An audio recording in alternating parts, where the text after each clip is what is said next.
Hello friends, आपका स्वागत है अपनी पाठशाला में। इस वाले वीडियो के अंदर हम लोग देखने वाले हैं पाइपलाइन। बेसिकली कंप्यूटर आर्किटेक्चर का एक पार्ट है। कुछ एग्जाम्स हैं जिनके लिए इम्पॉर्टेंट है। यहाँ पर आप देख पा रहे होंगे, यहाँ हमने मेंशन किया हुआ है। देखो, पाइपलाइन को समझने के पहले कुछ चीज़ें हैं जो आपको पता होनी चाहिए। जैसे पहली चीज़, अगर हम पाइपलाइन यूज में ले रहे हैं तो उसका रीज़न क्या है। अगर ये चीज़ हम समझ लेते हैं तो फिर इसको एज ए कॉन्सेप्ट समझना आसान रहेगा। दूसरी चीज़ कि पाइपलाइन जो वर्क करता है उसका वर्क हम देखेंगे एग्जाम्पल के थ्रू। एक एग्जाम्पल लेंगे और इसको एक्सप्लेन करेंगे किस तरीके से ये वर्क करता है। तो चैनल अगर आप लोगों ने सब्सक्राइब नहीं किया है तो चैनल सब्सक्राइब जरूर से कर लीजिएगा, नोटिफिकेशन भी इनेबल कर लीजिएगा ताकि आगे आने वाले वीडियोज़ की नोटिफिकेशन आपको मिलते रहें। देखो, पाइपलाइन की अगर हम बात करें तो पाइपलाइन का जो बेसिक कॉन्सेप्ट है वो क्या बोलता है, जो सिक्वेंशियल प्रोसेस है, कोई सी भी जो सिक्वेंशियल है, अगर आप उसको सब ऑपरेशंस में डिवाइड करके और उसके लिए सेगमेंट वाइज कुछ भी, मतलब जो ऑपरेशन है आपके, उनको सेगमेंट के अंदर आप कंप्लीट करना स्टार्ट करेंगे तो ये बेसिक एक पाइपलाइन का प्रोसीजर है। अब इसको ऐसे समझिएगा, जैसे मान लीजिए कि मेरे पास में एक ऑपरेशन OP1 है और एक ऑपरेशन OP2 है। OP1 को मैं पाइपलाइन के थ्रू कंप्लीट करना चाहता हूँ और OP2 को मैं नॉन पाइपलाइन के थ्रू कंप्लीट करना चाहता हूँ। अभी जस्ट हमने क्या बोला कि पाइपलाइन स्ट्रक्चर जो होता है उसके अंदर करते क्या है हम लोग, जो आपके सिक्वेंशियल प्रोसेस है उसको सब ऑपरेशंस में डिवाइड कर दिया जाता है। यहाँ पर क्या रहेगा, जो सिक्वेंशियल प्रोसेस है वो एज इट इज़ आपकी फ्लो होगी या फिर एज इट इज़ रन होगी। जब इसको सब ऑपरेशंस में डिवाइड किया तो उसको हम कर क्या रहे, सेगमेंट बना के, और सेगमेंट को मतलब जो भी ऑपरेशंस थे उनको सब ऑपरेशन में डिवाइड किया। हर सब ऑपरेशन के लिए हमने एक सेगमेंट असाइन कर दिया और इन सेगमेंट को हमने चलाया पैरेलल।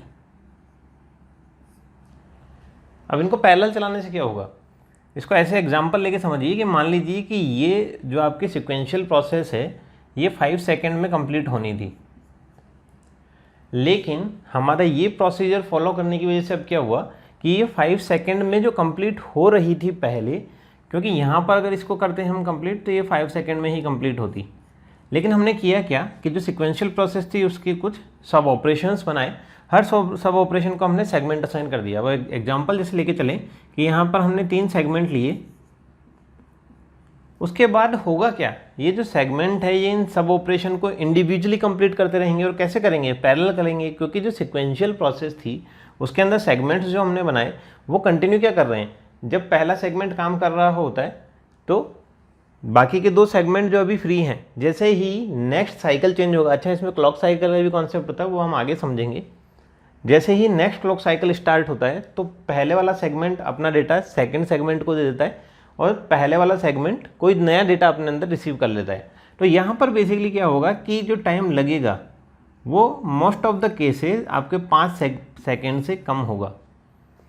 तो ये इसका बेसिक कॉन्सेप्ट है। इसको एग्जांपल से हम लोग समझेंगे तो ज़्यादा अच्छे से समझ में आएगा। बस अभी इतना समझिए कि अगर पाइपलाइन स्ट्रक्चर है तो वहाँ पर सिक्वेंशियल प्रोसेस को सब ऑपरेशंस में डिवाइड किया जाता है और वहाँ पर सेगमेंट से उसको कंप्लीट किया जाता है। जो सेगमेंट होते हैं उनको क्लॉक साइकिल के थ्रू रन किया जाता है या फिर क्लॉक साइकिल के अकॉर्डिंग सेगमेंट के अंदर जो डेटा होता है उसकी शिफ्टिंग होती रहती है।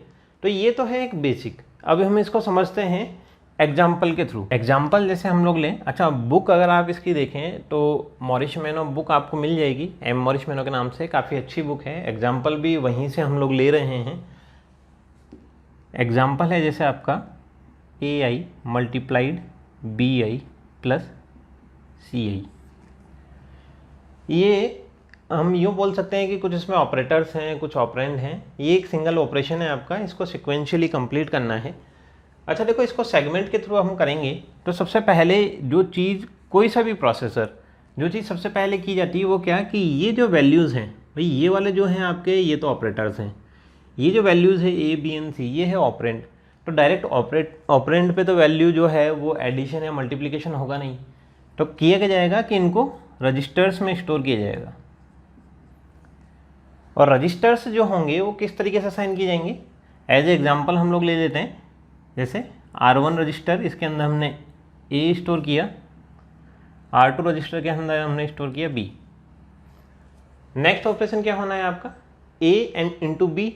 तो R3 के अंदर हमने किया A मल्टीप्लाई B, R4 के अंदर हम लोगों ने लिया C, R5 के अंदर हम लोगों ने लिया।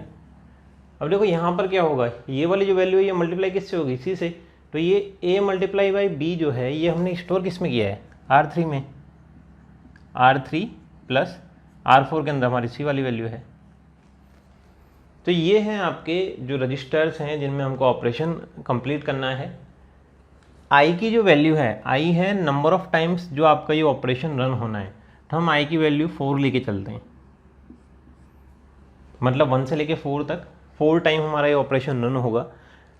अब इसको देखो, अगर हम इसको देखें तो बेसिकली ये जो ऑपरेशन होना है इसको अगर हम डायग्राम से समझें तो सबसे पहले तो क्या होगा, आपका A वाली जो वैल्यू है ये R1 रजिस्टर में स्टोर कर दी जाएगी, B वाली जो वैल्यू है ये R2 रजिस्टर में स्टोर कर दी जाएगी।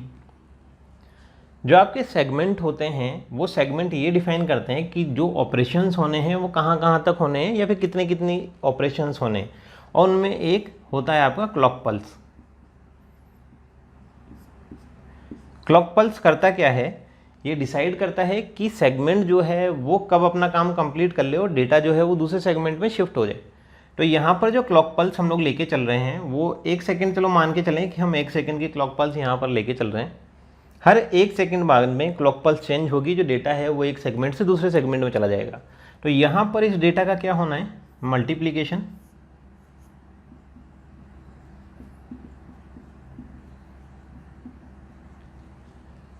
अब देखो ये जो वैल्यूज़ थी A एंड B, ये R1 एंड R2 में हमने स्टोर किया, इसका मल्टीप्लिकेशन कर लिया। अब क्या बोला था हमने कि इसकी जो वैल्यू है वो कहाँ पे स्टोर होगी, आपकी R3 के अंदर। और नेक्स्ट जो वैल्यू हमको लेनी है वो क्या है, आपकी C, ये होगी स्टोर आपकी R4 के अंदर। अब इसको ऐसे समझिएगा, जो हमारा पहला सेगमेंट था उसने वर्क किया अपना सिर्फ यहीं तक।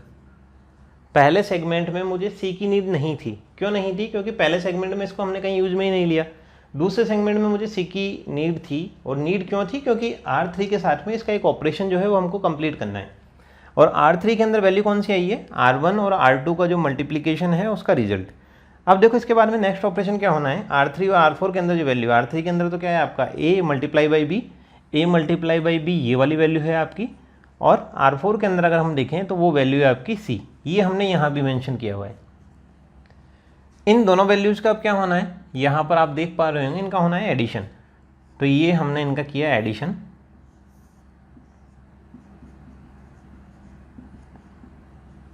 और ये वैल्यू आपकी स्टोर कर दी गई R5 के अंदर। तो ये वाला जो सेगमेंट चला आपका, ये कहाँ तक चला आपका, एडिशन होने तक। नेक्स्ट जो सेगमेंट था आपका थर्ड सेगमेंट, यहाँ पर आपको रिजल्ट मिल चुका है। अच्छा देखो, अब ये जो हमने यहाँ पर ऑपरेशन किया है ये सिर्फ हमने एक एग्जांपल के लिए समझा है। तो इसको हम चाहें तो AI BI या CI करके भी लिख सकते हैं। तो ये हमने समझा है सिर्फ एक एग्जांपल के लिए। सबसे पहले क्या किया गया, जो वैल्यूज़ थे उनको रजिस्टर्स में लोड किया गया, फिर उन पर ऑपरेशन किए गए, ये पहला सेगमेंट था। दूसरे सेगमेंट में रजिस्टर के अंदर ऑलरेडी डेटा था, उनका एडिशन किया गया, और एडिशन वाले डेटा को कहाँ स्टोर किया गया, थर्ड सेगमेंट में, नेक्स्ट रजिस्टर में। तो ये है एक बेसिक ऑपरेशन, ये आप सेगमेंट से समझ पा रहे होंगे। अच्छा, अगर हम ये देखें कि इसमें अगर सेगमेंट नहीं होता तो प्रॉब्लम क्या होती, कि सेगमेंट नहीं होने पर जब तक ये डेटा पूरा कंप्लीट नहीं हो जाता।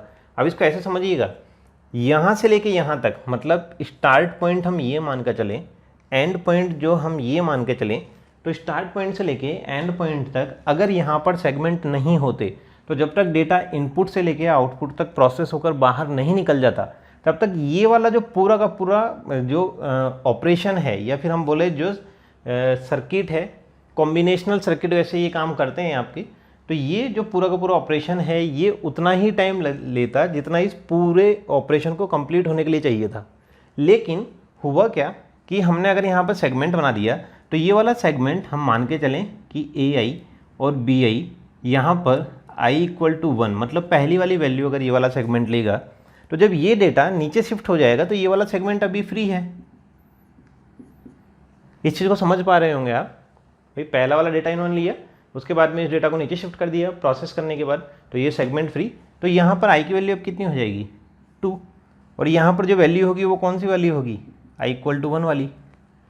नेक्स्ट जब क्लॉक पल्स आएगी तो ये वाला जो सेगमेंट है इस सेगमेंट का रिजल्ट कहाँ चला जाएगा, लास्ट वाले सेगमेंट में। मतलब यहाँ हो गया i = 1, ये वाला सेगमेंट अभी फ्री है, तो ये फ्री है, तो यहाँ पर i = 2 वाली जो वैल्यू है वो यहाँ पर असाइन कर दी जाएगी।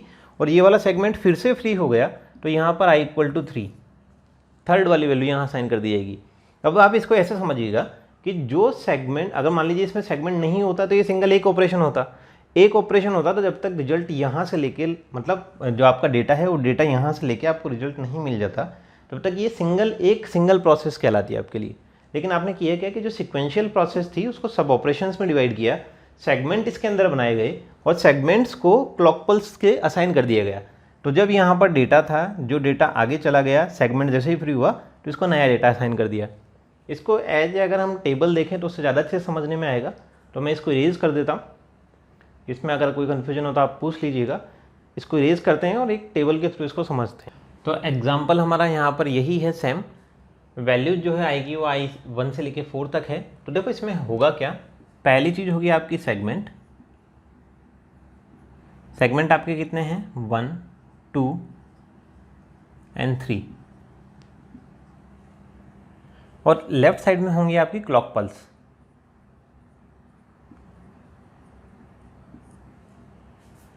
अब एक चीज़ को समझिएगा, सेगमेंट 1 जो था उसमें हम लोग कौन कौन सी वैल्यूज़ को स्टोर कर रहे थे, ए एंड बी को किस में स्टोर कर रहे थे, R1 में एंड R2 में। सेगमेंट 2 जो था वहाँ पर हमारे कौन कौन से रजिस्टर थे, इन दोनों को अगर हम देखें तो इनको ऐड करने के बाद में हमने R3 में स्टोर किया था, तो यहाँ पर था आपका R3 और उसके साथ ही था आपका R4। सेगमेंट 3 के अंदर आपके पास रजिस्टर था R5। तो जब क्लॉक पल्स नंबर 1 होगा, अब इस चीज़ को समझिएगा अच्छे से, जब क्लॉक पल्स नंबर 1 होगा तो पहले नंबर वाले सेगमेंट में जो वैल्यू इंसर्ट की जाएगी वो होगी A1 and B1। In segments के अंदर कुछ भी नहीं रहेगा अभी। जब क्लॉक पल्स नंबर 2 होगा तो देखो होगा क्या कि ये A1 और B1 जो हैं ये दोनों के दोनों पहले सेगमेंट से अगले सेगमेंट में शिफ्ट हो जाएंगे, यहाँ से अगले सेगमेंट में शिफ्ट हो जाएंगे। तो यहाँ पर क्या होना है, A1 × B1 और यहाँ पे आ जाएगी आपकी C1 वाली वैल्यू। ये अभी भी आगे वाला फ्री है, लेकिन पहले वाला जो सेगमेंट था, आगे वाला तो नॉर्मल सी बात है फ्री देना है क्योंकि वहाँ पर फॉरवर्ड में रिजल्ट जाना है आपका। पहला वाला जो सेगमेंट था ये फ्री हो चुका है, तो यहाँ पे किया गया जो सेकंड आपकी वैल्यू थी A2 एंड B2 उसको असाइन कर दिया गया। थर्ड जब क्लॉक पल्स आई तो यहाँ पर अभी इसको आगे ले चलते हैं, पहले हम A2 एंड B2 आपके चले जाएंगे यहाँ पर × B2, यहाँ पर आ जाएगी वैल्यू आपकी C2। ये जो A1 B1 और C1 है मतलब R3 एंड R4, ये इनका रिजल्ट जो है वो कहाँ चला जाएगा, आगे वाले में। तो यहाँ पर क्या होना है, A1 B1 + C1। R5 जो रजिस्टर है आपका उसके अंदर ये वाली भी वैल्यू स्टोर होनी है। और यहाँ पर क्या होगा, ये जो ब्लैंक स्पेस है यहाँ पर आ जाएगी आपकी A3 and B3। Fourth clock pulse में आएगा आपका A4 B4, ये वाली वैल्यू चली जाएगी यहाँ पर, तो ये हो जाएगा आपका A3 × B3 और ये हो जाएगा C3। ये वाली वैल्यू चली जाएगी नेक्स्ट सेगमेंट में, तो ये होगा A2 × B2 + C2। Fifth clock pulse में आपका क्या होगा, यहाँ होगा यहाँ 4 तक ही है, तो अब हमारे पास में आगे कोई इनपुट वाली वैल्यू बची नहीं है। तो अब कब तक चलेगा ये, जब तक ये वाली जो वैल्यू है वो कंप्लीट ना हो जाए। कंप्लीट कब होगी, जब ये सेगमेंट नंबर 3 से बाहर ना निकल जाए, मतलब इसकी प्रोसेसिंग सेगमेंट नंबर 3 में जब तक नहीं होगी तब तक ये वैल्यू कंप्लीट नहीं होगी। तो यहाँ पर क्या होगा आपका A4 B4 एंड C4, ये वैल्यू यहाँ चली जाएगी A3 B3 + C3। Clock pulse number 6 में देखो यहाँ पर ये ब्लैंक है, ये भी ब्लैंक है 6 नंबर वाला। 6 में क्या होगा, यहाँ पर ये वाला भी ब्लैंक है क्योंकि ये ऑलरेडी यहाँ आ चुका है, कोई नेक्स्ट वैल्यू थी भी नहीं, तो ये वाली वैल्यू आ जाएगी यहाँ पर A4 B4 + C4। इसके बाद हमारे पास में कोई सी भी वैल्यू नहीं बची है, 4 वैल्यूज जो थी हमारी वो कवर हो चुकी है, इनके जो रिजल्ट हैं वो हमको यहाँ पर मिल चुके हैं। तो ये है आपका पाइपलाइन, और ये वर्क किस तरीके से करता है वो हमने सीक्वेंस बाय सीक्वेंस देख लिया। अच्छा देखो अब इसमें कुछ क्वेश्चंस बनते हैं।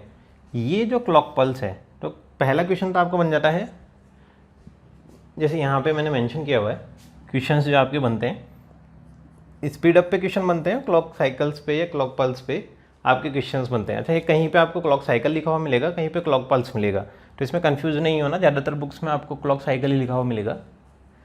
अच्छा देखो अब क्या कि इस पे जो क्वेश्चंस बनते हैं वो ये स्पीड ऑफ वाले क्वेश्चन हम नेक्स्ट वीडियो में देखेंगे। यहाँ क्लॉक साइकिल देख लेते हैं। तो क्लॉक साइकिल जो है इसको निकालने का तो सिंपल सा एक फॉर्मूला होता है, के जो है आपका ये क्या होता है, नंबर ऑफ सेगमेंट, ये होता है टोटल टास्क। तो n की वैल्यू कितनी थी, यहाँ पे हम लोगों ने ली 4। k जो है वो सेगमेंट कितने थे इस पाइपलाइन के लिए, हमारे पास 3। तो ये k प्लस n-1 सेगमेंट हमारे पास 3 है, टोटल जो वैल्यूज थी वो 4 - 1, तो ये 6 क्लॉक साइकिल्स हमको मिली। तो इसका आंसर निकल गया। ये तो देखो बेसिक है कि आपका जो क्लॉक साइकिल है उसका सिंपल सा एक फॉर्मूला है, total number of segment plus जो आपके टोटल टास्क हैं उनमें -1 करके आपको ऐड करना है, और ये आपको निकल के जाएगा कि कितनी क्लॉक साइकिल्स में आपका जो टास्क है वो टास्क पूरा कंप्लीट हो जाएगा। मतलब टोटल नंबर ऑफ ऑपरेशंस जो हैं वो आपके सारे कंप्लीट हो जाएंगे। तो ये यहाँ तक हम लोगों ने देखा है सिर्फ कि पाइपलाइनिंग जो है वो वर्क किस तरीके से करती है, एग्जाम्पल के थ्रू हम लोगों ने इसको समझ लिया है। अब इस पर जो क्वेश्चंस बनते हैं स्पीडअप से रिलेटेड वो नेक्स्ट वाले वीडियो के अंदर देखेंगे। अच्छा एग्ज़ाम्स जो हैं जैसे नेट NILIT ये तो अभी निकली हुई है, वैसे सेमेस्टर्स के अंदर भी ये रहता है कंप्यूटर आर्किटेक्चर के अंदर, और IT ऑफिसर में भी यहाँ से क्वेश्चंस पूछे जा सकते हैं। तो इन एग्जाम्स को ये टॉपिक कवर करता है। कोई क्वेरी अगर आपकी हो इससे रिलेटेड तो आप पूछ सकते हैं कमेंट करके, कुछ समझ में नहीं आया हो तो पूछ सकते हैं। वीडियो अगर पसंद आए तो लाइक ज़रूर कीजिएगा। Thank you.